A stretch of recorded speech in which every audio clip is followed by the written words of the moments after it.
My name is Tarrant, Dick Tarrant. Private eye, private ear, and private income from a chain of high street retail outlets. 3 hot chestnut sellers and a whelk stall. As you may remember, the last series ended by popular telephone vote with me being certified incurably insane and being rushed off in a green van to be made Chief Constable of Greater Manchester. I had to pack this in, however, after my in-depth interview was published in the weekly magazine Blue-Rinsed Woman's Guide to Life in a Privileged Society, including my views on my willingness to personally gouge out the eyes of shoplifters and boiling the poor in oil. So it is, I find myself back in my dingy office in Soho, ready to solve crimes, find missing persons, file divorce suits, and generally wash other people's dirty linen. I can't say I'm particularly keen on taking in all this washing as well, but a chap has to live, you know. But all that was about to change. A man had walked in with one of the biggest cases I'd tackled in a long time. That's absolutely true, and the case is full of dirty laundry. And don't forget the starch in the shirts this week.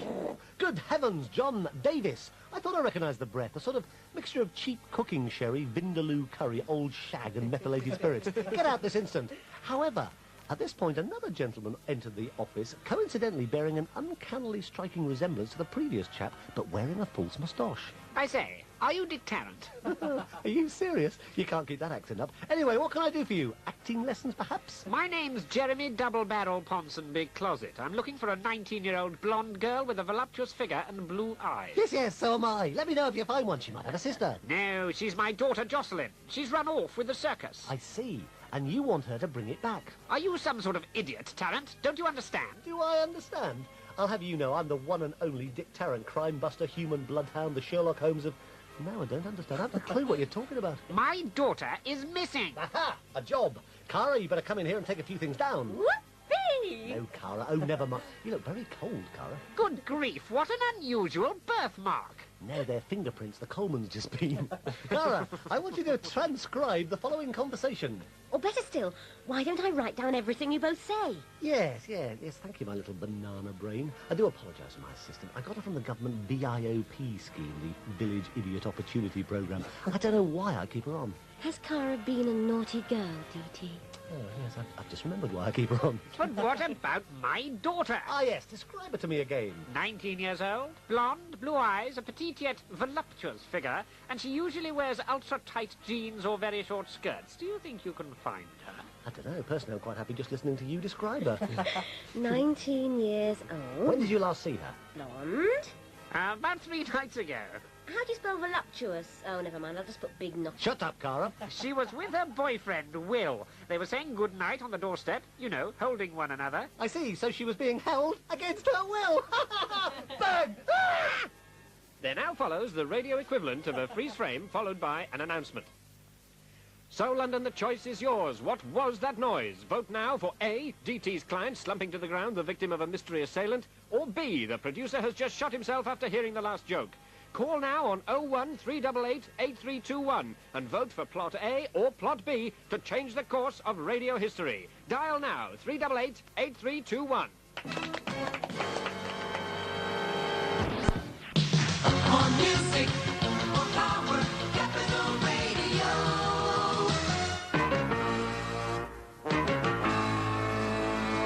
My name is Tarrant, Dick Tarrant. Private eye, private ear, and private consultations on security, insurance, and tea leaf reading.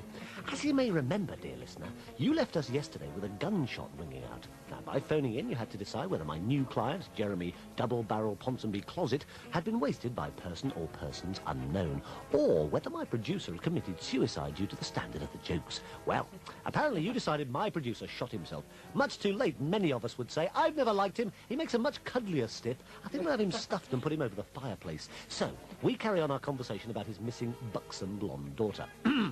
But what makes you think Jocelyn ran away with a circus? Well, she had a cousin who knew somebody who once thought about joining a circus, and her boyfriend Will can ride a bicycle. And she's always been fond of camels. Yes, well, I suppose that's fairly conclusive. Not only that, but she left this note. Aha!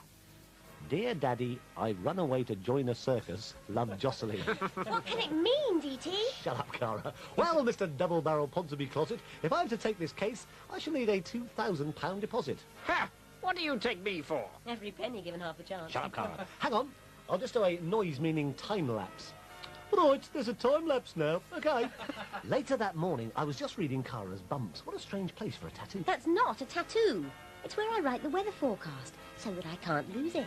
hence the expression, a warm front moving in from the east. But we digress. I'm still not sure about this case. Now, look at this topless photograph of the large-chested missing Jocelyn. Do you really think she's Mrs. Double-Barrel Ponsonby Closet's daughter? It could just be a big front. Yes, it certainly is. But what's that got to do with anything? Well, why did you take the case? For the money?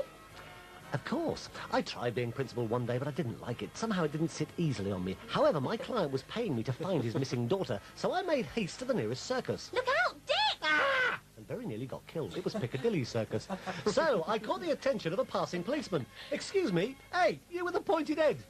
Hello, hello, hello. What's all this then? Being in possession of an offensive voice? Hawking jokes that are 30 years past their sell-by date? Molesting an officer of the law? Molesting an officer of the law? I haven't molested you. Well, you're not going just yet, are you? John Davis always ceases to amaze me with his versatility. Tell me, officer, where would I find the nearest travelling circus? Well, funnily enough, a Chipper Smart circus vehicle has just gone this way but a moment ago. Marked Fabulous Fernando's Flatulent Fox Terriers. Just turn left and follow your nose. And so it was. I found myself in the field where Chipper Smart's circus was setting up. I approached a fat man with a big red nose. I'm not quite sure why I didn't approach him with my usual nose, but that's another story. Excuse me, fat man. I'm looking for the girl in this photograph. Can you tell me where I might find the boss? Big Top. Yes, she has, hasn't she? But where might I find the boss? Are you taking the... Please, inside the big top. I understand. Ah, good day, kind sir. There now follows the radio equivalent of a freeze frame. So, where on earth is this story going? Ring now and vote for Plot A, the Neanderthal circus hand tears off DT's head and plays football with it, or Plot B, Dick Tarrant gives him the slip and lives to bash off another episode. Don't let me sway you, but Plot A certainly sounds attractive to me. Ring now on 01388 8321. Vote for Plot A or Plot B to change the course of radio history.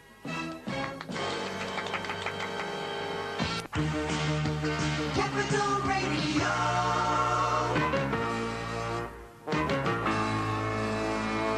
My name is Tarrant, Dick Tarrant, private eye, private ear and private magazine centrefold. Yesterday you left me searching for the young and lovely Jocelyn Double-Barrel Ponsonby Closet. My search had led me to the circus where I was about to be set upon by a 35-stone sub-Neanderthal show worker. Fortunately, your telephone vote came down just in favour of me giving him the slip. A pink little satin slip it was with white lace piping. He looked ridiculous in it, but if it makes him happy and he's good to his mother, who are we to pry? I made my way towards the big top. Hey, senor, what do you do? Where you go? What do you do? Where do you go? Marvellous, John Davis, the voice of them both, strikes again. I am Luigi Chippersmart, ringmaster and proprietor. My name is Tarrant. I'm a detective. Why, what's wrong with you? No, not a defective, a detective. I'm looking for a 19-year-old busty blonde with blue eyes. I have a sister. She's a little older, 43, fat, brunette with cross eyes. It wouldn't be quite the same somehow. This is a topless photo of the blonde in question. Mamma mia, caramba! Got in him. Oh, no, she's called Jocelyn. Nombre d'un pig dog, sacre bleu! Oh, listen. Look, her name is Jocelyn, right? Jocelyn Double-Barrel Ponsonby Closet. Have you seen her? I do not think so, senor. And I never forget the chest. I will get my sister to show you round so you can ask the others. Oh, not the fat, cross-eyed one. No. Gina! What is it, Luigi? Oh, God, another one at it. You two are about as authentically Italian as a kangaroo eating a haggis. This is Signor Tarrant. Show him anything he wants. Oh, no, I couldn't. Well, if you insist, perhaps just a quick squint down the front of her. How dare you, senor! Oh, tighter than that. And next time, mind your own business, Luigi. Come, signora, this way. Oh, I explained to Gina about the missing girl as we walked through the circus grounds. And there, Signora Tarrant, is the bearded lady. The bearded lady, he said, for those who couldn't understand the particular pronunciation. Do you know, I've often wondered what happened to Demis Roussos. And in the next booth is our very own living mermaid. Top half woman, bottom half fish. Yeah, once again, John West got the best. And next, we have a couple missing. Blasto, the human cannonball. He has gone to a health farm to lose some weight. He can no longer fit in the cannon. You mean the gun's not big enough for a performer of his caliber? Boom, boom. Also missing is Elasto, the India rubber man. He was found to have mafia connections. You mean he'd been rubbing people out? Boom, boom. I'm afraid so. But they have sent him down for a long stretch. Come, senor, let us go into the tent. The clowns may know her. Oh, look, The lion, Father Hussein. Yes, very close to being a motorbike. Coco, does this photo bring anything to mind? Oh, yes. I must remember to feed the camel. Yes, a lion had escaped and was heading straight my way, but I knew Gina and Coco would know what to do. They'd already done it. Run like hell! There now follows the radio equivalent of a freeze frame, followed by an announcement. So the choice is yours. What will happen to DT and the gang? Vote now for Plot A, the lion tamer fires a tranquilizer dart at the lion, pacifying it. Or Plot B, Dick Tarrant faces the lion alone and says goodbye to some of his favourite bits and pieces. Call now on 01388-8321 and vote for Plot A or Plot B to change the course of radio history. Dial now, 388-8321.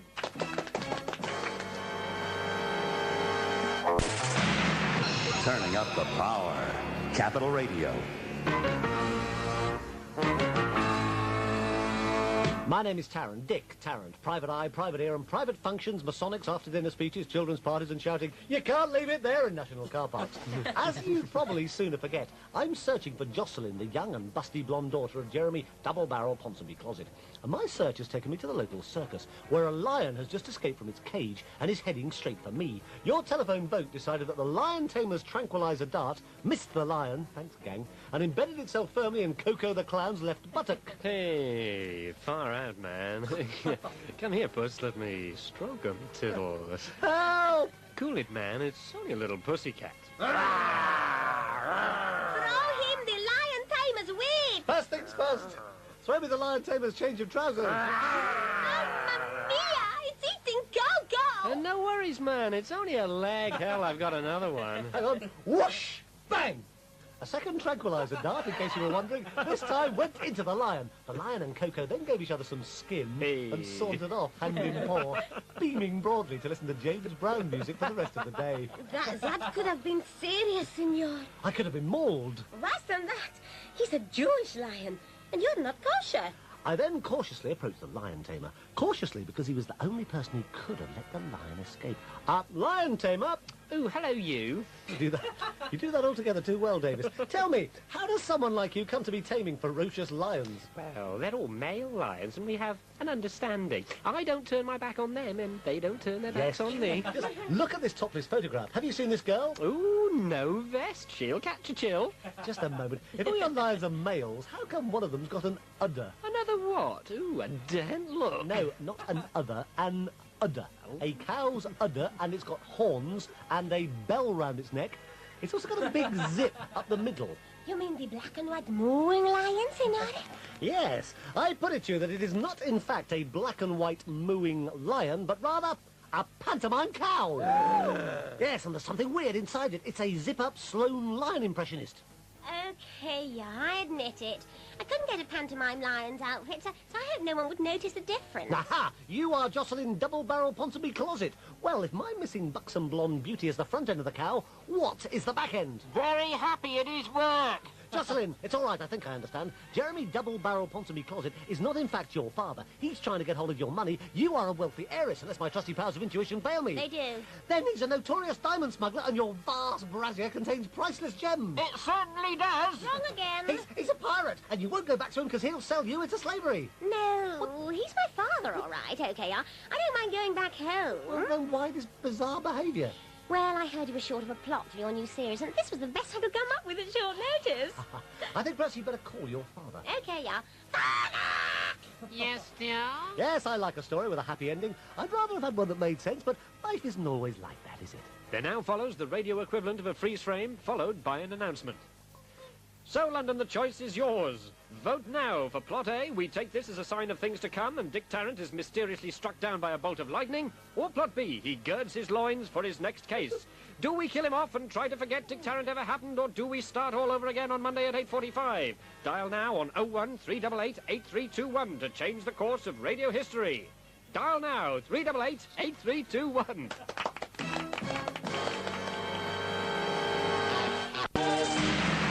Turning up the power. Capital Radio.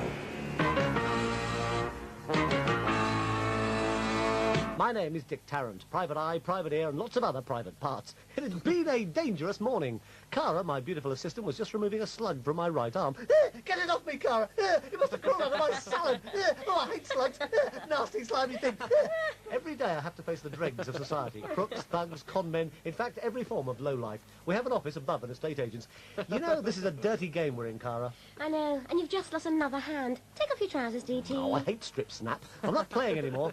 If I'd taken off my trousers, she'd have seen my underpants, and that would have been most embarrassing. They've got a little hole in the knee. DT, do you think I'm feminine, yet cool and mysterious, like that Maddie Hayes in Moonlighting? You're marginally less feminine, cool and mysterious than Jeffrey Hayes in Rainbow. What's in the diary for today, Cara? Lighting up time is 5:30. Oh, it's a public holiday in Nicaragua. Nothing else? Oh, yes, hang on. It's also St. Arbuthnot, the Unremarkable Day. Oh, great. And to think I forgot to send him a card. Listen, my bird-brained, melon-chested future ex-assistant. I'm talking about work. Oh, blow work, DT. We need jobs, my little hunch front. Oh, I forgot. The phone went while you were out. Damn, kids round here will pinch anything. They left a message. The kids? They left a ransom note for a telephone? No, the person who phoned. It's here somewhere. Hang on. It was here a minute ago. You really must tidy your desk, Cara, or get, pause, speaks in dread, a filofax. Yeah, yes, I've said it. And now it's over. I feel kind of purged. Here we are. It's from that well-known, reputable firm of solicitors, Cray, Biggs, Corleone, Nixon, DeLorean, Guinness and Thacker. They want you to be present while someone's will is read. Good heavens! I've heard of having your palm read, but I'm not at all sure I want to be any part of... Will, DT. The last will and testament of Silas P. Dangler, OBE. Silas P. Dangler, OBE, the eccentric multi-millionaire inventor of the strap-on joke plastic breasts. The very same. Where would we have been without him? All the family are gathering like vultures at his home, Bedside Manor, for the reading of the will, and Cray, Biggs, Corleone, Nixon, DeLorean, Guinness, and Thatcher suspect evil doings. Will he be there as well? Doings from down the chip shop? Good Lord, he certainly smells evil. No, ring them back and tell them I'm busy. A case has to comply with my strict moral code of ethics. They're offering £500 a day plus expenses. They just comply with my strict moral code of ethics. £500 a day? Good grief, that's more than Terry Wogan earns in a minute and a quarter. They think some of the family may stoop to murder. Let's finish this game of strip snap and perhaps they'll all go away. Excuse me? Good heavens, it's John Blow-Lamp Breath Davis lurching and weaving and trying desperately towards what he sees as a hazy pair of microphones. How come I haven't got a line in this episode? What? All right, well, if you think you can handle it, why don't you do Cara's last line? Here's the script. OK. Is that it? It's not much of a line. That's the way you did it. Sylvester Stallone has made an acting career with less script than that.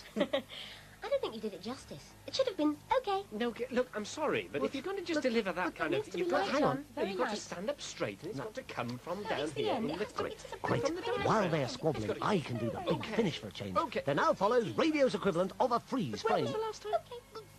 Followed by the phone number to dial if you want to vote as to how this pitiful plot should continue. Should A, Dick Tarrant risk life and limb for expenses and a handsome lump? Or B, should the unsightly lump stay and lose his undies? Vote now on 388-8321. A, he goes to Bedside Manor, or B, he carries on with his game of strip snap with Cara. The choice is yours, London, but isn't B attractive? The number to ring is 388-8321. That's 388-8321.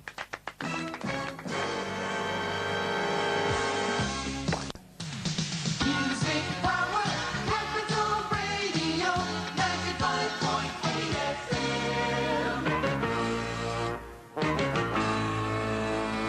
My name is Tarrant, Dick Tarrant, private eye, private ear, and privatised in a marginally less successful share flotation than BP.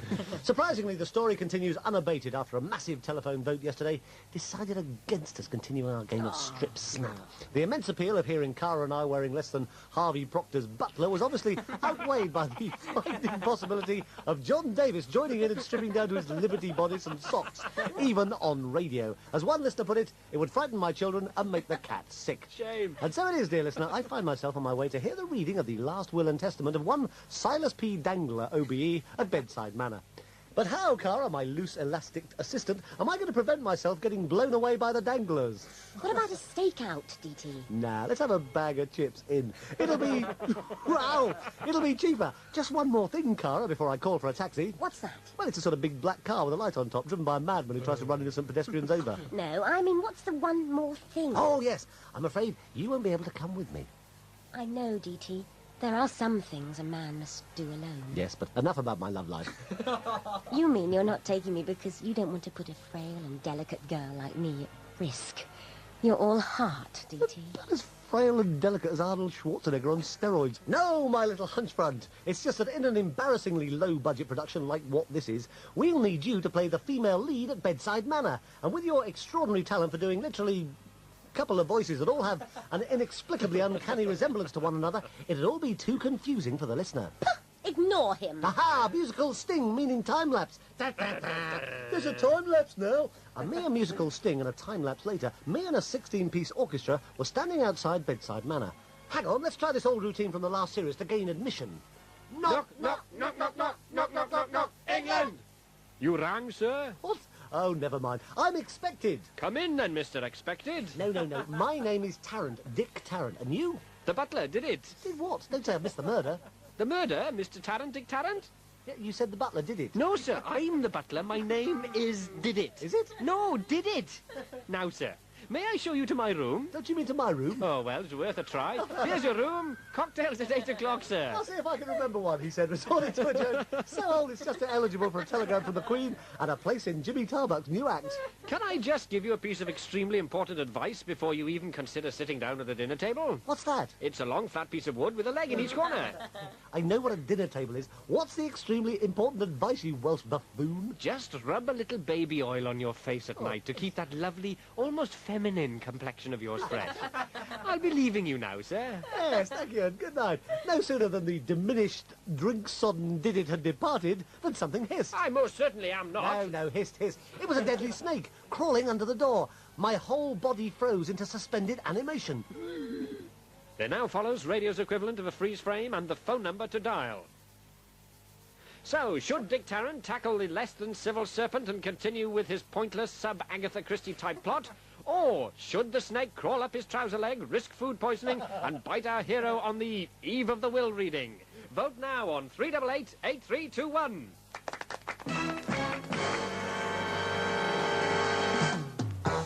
Music Power, Capital Radio, 95.8 FM. My name is Tarrant, Dick Tarrant, private eye, private ear, and private members bill to reintroduce corporal punishment every Friday at my place. As you may or may not choose to remember, you left me yesterday at Bedside Manor with gunshots ringing out, and you had to decide by telephone ballot whether I was to risk life and limb by tackling the gunman or stay put and savour the delights of Rosie Dangler, a shy, retiring, raving nymphomaniac wrapped round my right thigh. And apparently you voted for me to tackle the gunman. I want to recount. There's no need to panic, everybody. Oh, no, Colonel. There's only a madman on the loose with a bag full of poisonous snakes and a 12-bore shotgun. Nothing to panic about at all. Oh, well, if you're going to put it that way. Help! Help! Oh, Monsieur Tarrant! It is the butler! Did it! The swine! But who did he do it to? No, Colonel. We did this joke on Tuesday. Apparently in this sketch, the butler is called Did It. He is bleeding terrible, Monsieur! Yes, he was on Tuesday. No. He's bleeding terribly. He's been stabbed. Stabbed? Stabbed? I spent the last 24 hours being a whole arsenal of Kalashnikov rifles. How you say, ran through with a bread knife, chummy. Good God, what are we to do, Tarrant? Well, we'll just have to use sliced bread. It won't kill anyone. Except the butler did it. Oh, Monsieur, it is so awful. At this point, I felt a twinge of emotion for this frail young creature. It could have been her fresh, helpless tears like those of a defenceless young animal, or it could have been the extremely short French maid's outfit she was very nearly wearing. Just trying to add a little realism. Very commendable. Mind you, I think the bicycle and the string of onions round your neck are a bit over the top. Rather wasted on radio. But I digress. Purposely, I drew my trusty revolver. This is no time for drawing pictures of guns, Tarrant. I'm sorry. We'll race to the scene of the crime. Last one to the scene of the crime's a sissy, we said. And sure enough, the last one there was a sissy. It was Quentin Dangler, the family flower arranger. Sacre bleu! Look at the blood all over the carpet. It is horrible. Oh, I don't know. Floral carpets are very fashionable at the moment. He's still alive. Brilliant. Quite brilliant. You never told me you had a PhD in stating the obvious. Of course he's alive, my little buttered parsnip, unless the Colonel's working him with his foot. I'm going. Yeah, well, you'll not get very far with a bread knife stuck in your ribs, will The you? murderer. What? It is You shot him, Monsieur Tarrant. There you go again. You don't miss a chance, do you? Put him out of his misery, eh, Tarrant? A mercy killing. No, I just didn't want him giving away the plot too soon. The following morning, we all assembled in the Great Hall. Right, chaps, I'm in charge. Now, hands up all those who were murdered in their beds last night. No one? Damn good show, what, Tarrant? It's so reassuring to know you're in the hands of the British Army. Bang! My God, not another stabbing. Will somebody please get my agent on the phone? I need a proper job. I remember the days when I worked with professionals like Bertie Bassett, the Licorice Allsort Band. I don't need this stuff. Mon Dieu! It is the Reverend Dangela. Not Binky. Is he, you know. He certainly looked into me. I never trust a man to dress in high heels. No, I mean, is he dead? Mais oui, monsieur. Croqued comme une donnelle. Oh, poor Binky. Why him? Well, because nobody can do a vicar voice in rehearsal, as I recall. Hang on. Here's a sudden, unexpected thudding noise. Thud. Good heavens, a message tied to a brick. Quick, read it, Tarrant. Yes, it says London Brick Company, made in... Not the brick, the message. Oh, yes, let's go. There now follows radio's equivalent of a freeze frame, followed by an announcement. It's up to you, London. It's up to you to decide. Does the message contain a death threat to Dick Tarrant if he doesn't stop interfering? Or is it a letter from Reader's Digest telling him that he may have won £10 million, or more probably a drawing of a hedgehog? Ring now on 01388 8321 and vote for plot A, the death threat to Dick Tarrant, or B, the letter from Reader's Digest. Ring now on 388 8321 to take part in Radio History.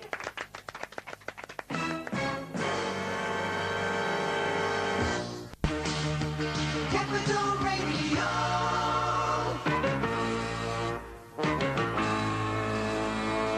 My name is Tarrant, Dick Tarrant. Private eye, private ear, and private trespassers will be forced to watch playbacks of 10 golden years of 3-2-1. Yesterday, our plot was reaching a coma-inducing climax at Bedside Manor when, with murder and mayhem all around, a letter tied to a brick crashed through the window, very fortunately missing the shoulder of Fifi, the French maid, by a mere 12 inches, landing smack between her eyes. Cram! Tinkle, tinkle! Oh, mon Dieu! Sacre bleu! La plume de ma tante! Yes, la plume de ma tante indeed. You had to decide by telephone vote whether the note was a death threat to me or a prize draw letter from Reader's Digest. Surprisingly, despite hundreds of phone calls from the staff at Capital Radio, you opted for the letter from Reader's Digest. Come on, Tarrant. 2 people murdered, an attempt on your life using a poisonous snake, a jealous, bitter family get-together, my identical twin brother's will to be read, and all you can do is sit there reading your mail. A brilliant, brilliant recap on the plot there from John Davis, aptly playing a shriveled, gin-pickled ex-army colonel. And incidentally looking more like a shriveled, vinegar-pickled walnut kernel. Put that damned Reader's Digest letter down, man. However, if you don't want the books, but you do want a prize, you greedy swine, then simply put the no sticker over the yes square on the no card and place in the yes please not half envelope. Ring, ring, ring, ring. I wonder what that can be. Sounds like a telephone to me. Fifi, get the phone, will you? Oh, oui, monsieur. But the wire, it will not reach. Hang about, vous? Oh, Yes, very, very good, mademoiselle, but you pulled it out of the wall. here we are, monsieur the phone. How stupid can you get? How stupid do you want, monsieur? Well, would you be stupid enough to believe I need to check your undies for fingerprints? Oui? That's stupid enough for me. Thank God I wore gloves. Pardon, Colonel. Fortunately, I've read the script, so I know what that phone call was all about. It was the solicitors, Cray, Biggs, Corleone, Nixon, DeLorean, Guinness and Thatcher, to instruct me to read the will, a copy of which is hidden in a very large chest in this very room. Sacre bleu! Yet another excuse to search my undies. No, not your chest, this chest. You, how you say, spot spoil. You, how you say, up, shut. Come on then, Tarrant. Let's get on with the ballet thing. Aha, here it is, as I expected, under this set of bathroom scales, because, as everybody knows, where there's a well, there's a weighing machine. The last will and testament of Silas P. Dangler, dated July 1986. I, Silas P. Dangler, being of sound mind, do hereby stand on one leg with a kipper on my head and my trousers down my ankles, doing cow impressions. What a marvellous man dear Silas was. To my twin brother, Colonel Everard Dangler, Dear Silas. I leave absolutely nothing. El Zippo, sweet Brian Adams. The vindictive old loony, the balmy old... This includes all the staff of my mansion and the 200 acres of land that the hall stands in. Dear, dear, dear, Silas. To Rosie Dangler, my favourite stepniece, personal masseuse, an extremely naughty nurse. Over here, Tiger, under this passing radio producer. Yeah, to Rosie, I leave a substantial piece of my estate. Not the whole Volvo estate, I just suggest the rear bumper. To Jock McDangler, my Scottish cousin, Okay, I leave my favourite thing, a slice of bread and condensed milk. And to Felicity Fiona Hooray Dangler, Yeah, darling. I leave the entire collection of fluff in my trouser turn-ups. And to Admiral Horatio Francis Dangler, my seafaring nephew, Dick lad, shiver my timbers, yo-ho-ho and a bottle of Perrier water. I leave the contents of my extensive wine cellar. 2 mousetraps, a mangle and a rusty bike frame. To Didit, my trusty butler, reptile handler and female impersonator, I leave £10,000. And to Fifi, my large-chested French maid, I leave £643 million, the entire estate of Bedside Manor, and my bicycle clips. Oh là là! Et up! Et quel stroke de luck, mes amis. Okay, we'll contest the will. Yes, what do you want with a pair of bicycle clips? You wear a kilt. Alors, je will aimez-vous et lez-vous. Mais first, donnez-moi les spondylix, s'il vous plaît. Aha, Donny Marley Spondulix, eh? Not so fast, Fifi, or should I say, did it? Yes, ladies and gentlemen, did it the butler, through sheer greed, faked his own murder, then sent Fifi packing before the will was read, and dressed up in her clothes, hoping to get her extremely large endowment. Il est un fair cop. Curses, Tarrant, I hate you. Yes, I understand all that, Dick, but... I'm glad somebody does. But why did he kill Reverend Everard Dangler? Quite simple, Colonel. Episode 4 was getting a bit boring, and another murder spiced it up a bit. Brilliant, Tarrant. I have to take my hat off to you. Yes, and I have to take my dress off, too. Yippee! Yabba dabba doo! And so it was, as all the best murder stories. The butler did it. Did it. Did it. Did it. Did it. Did it. Did it. Did it. Did it. Which leaves us with radio's equivalent of a freeze frame followed by an announcement. So, London, do we return next week with another super-duper Dick Tarrant adventure, or do we all look at ourselves in the mirror of life and decide that it's time to seek alternative employment? You decide, London, on 388-8321. Do we all come back to play on Monday, or do we all stay in and cherish the memories of our distinguished but short careers in radio drama? Dial 01-388-8321. It's up to you.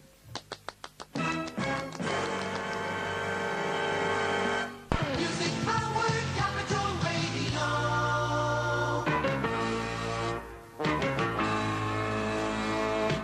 My name is Tarrant, Dick Tarrant. Private eye, private ear and private screenings of nuns in mud and lollipop ladies in rubber shown in the basement every Friday at midnight.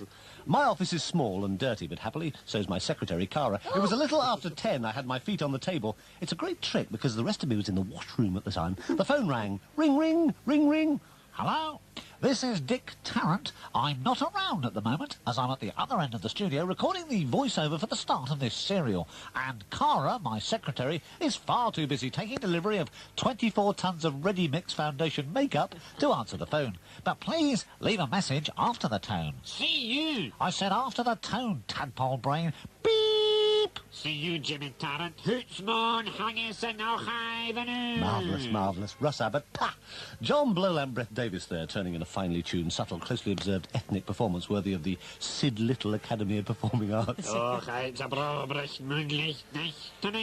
if only we could place the accent. It can probably be traced to some little-known dialect spoken only in a small village in the Himalayan foothills. Then again, is it Benny from Crossroads? Anyway, leave your message, you multilingual buffoon. It's mon de Yes, yes, yes, never mind all that. This is Jock McDavis. Yes? Listen very carefully, Mr. Tarrant, Yeah. and you will hear something to your advantage.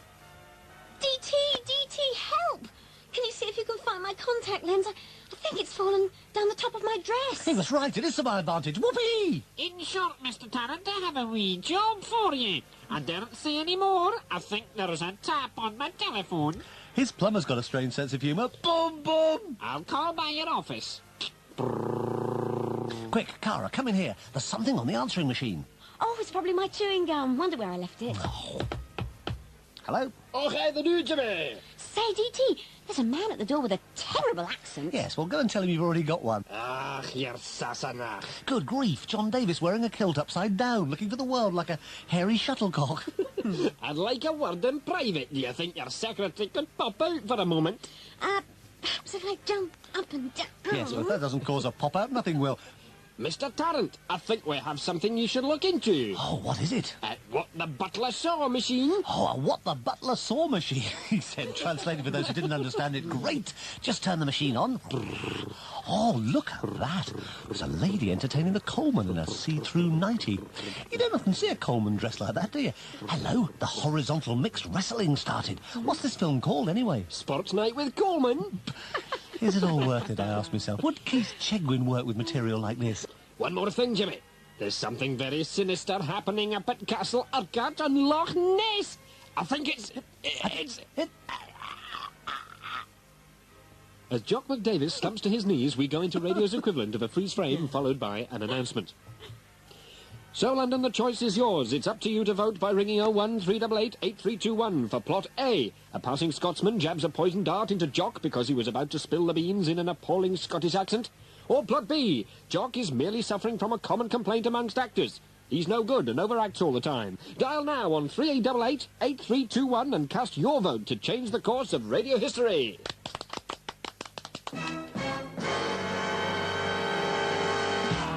Music powered Capital Radio.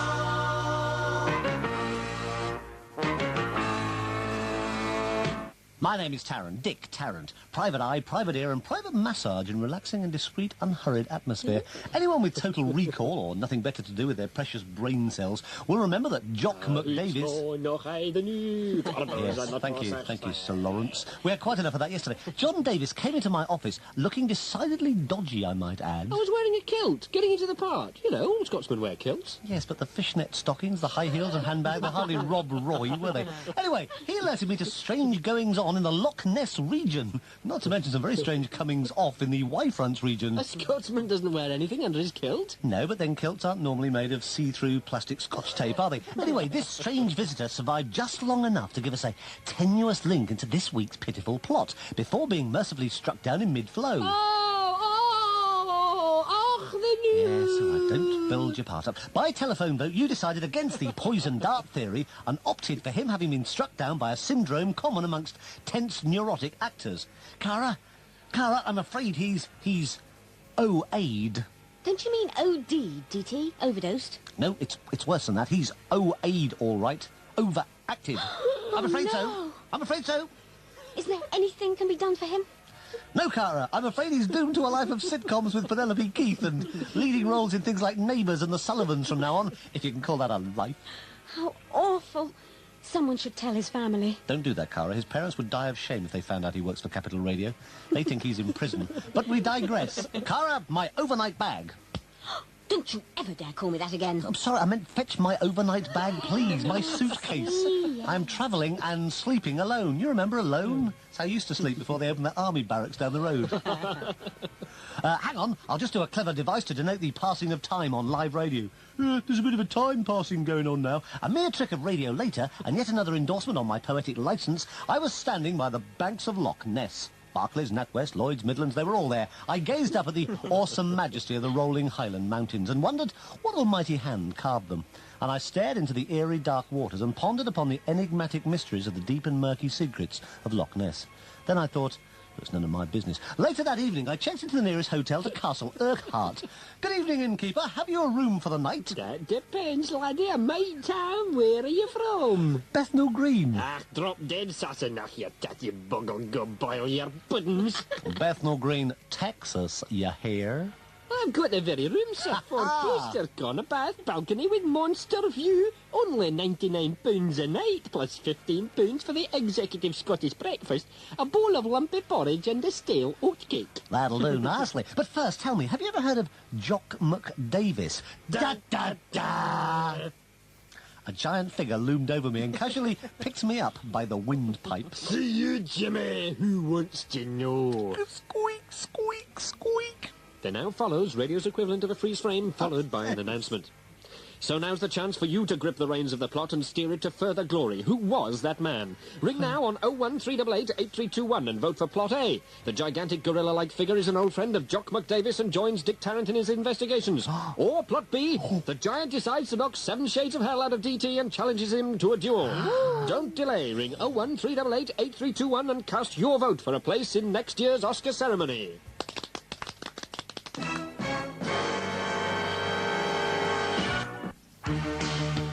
Capital Radio.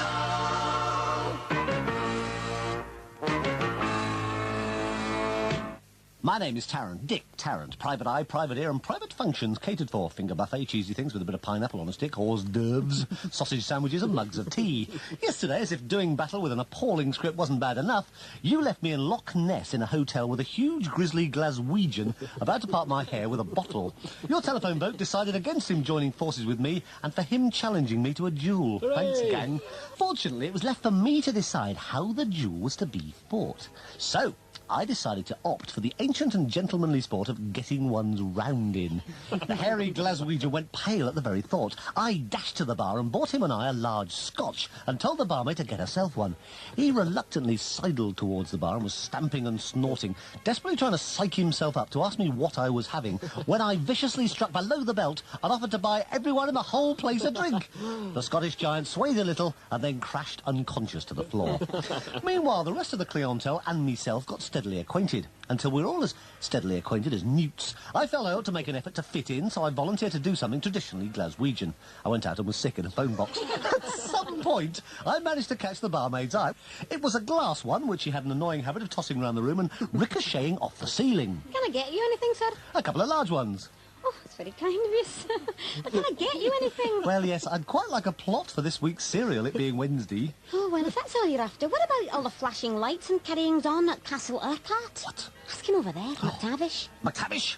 What do you know about the flashing at Castle Urquhart? It's a wicked lie, I tell you. Those trousers were faulty and sewing millets. You've had a tip-off? Yes, well, that explains the funny walk. Jock McDavis came to see me. I want to know about anything unusual that's going on. Oh, no, well, let me see, laddie. Well, now, Jock McFetish holds a nightwear and Wellington party every Wednesday down at the Sweat and Latex. Then there's Jock McBondage down the road, although I've heard he's pretty tied up at the moment. He doesn't mean that sort of thing. You mind your own business. Oh, see, you mean the flashing lights down at Castle Urquhart. Aye, laddie, when the sun is set and the moon is full and the flickering light can be seen from the deserted tower at Castle Urquhart, then there's a blood-curdling noise and the old humpty-backed monster makes an appearance. Oh, no, not another Gary Glitter comeback concert. No, laddie, Nessie, the dreaded Loch Ness monster. You're not honestly telling me that you've seen the dreaded Loch Ness monster? Have I seen the Loch Ness Have I seen Nessie? Oh, that's a good one. Have I seen the Loch Ness monster? No, I haven't, as a matter of fact. Although I tell you who has seen something, you should talk to him. Jock McLooney, the village idiot. Yes. Don't you feel his credentials lack a little something in the credibility stakes?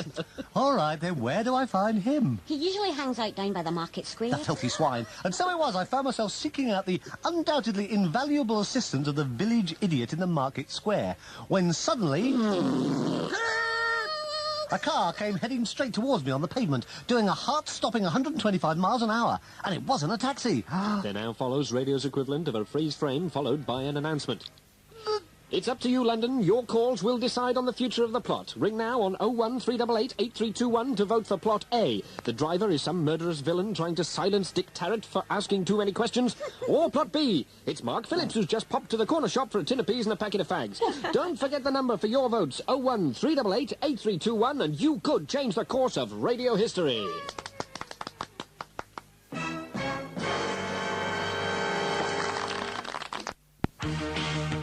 Capital Radio.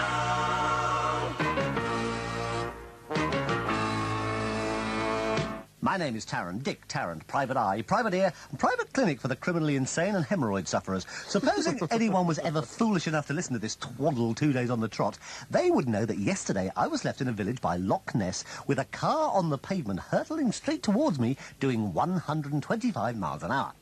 By popular telephone vote, you decided it wasn't in fact Mark Phillips on a shopping trip, but was in fact a murderous villain out to silence my questions about the strange goings-on at Castle Urquhart. But how was I to survive? I did a quick calculation and figured that I could actually jump clear over the car, but it had to be travelling at 200 miles an hour to be sure it would have gone past by the time I landed on terra firma again, right? But how could I make a driver go faster when he was already doing a suicidal 125 miles an hour? Ha!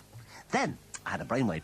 I let off a dense fog canister and quickly set up some hazard 30-mile-an-hour speed limit signs. Sure enough, this had the desired effect, and he was soon doing over 200 miles an hour. I jumped. And phew, that was close. That lunatic was going very nearly as fast as a juggernaut in a contraflow system in...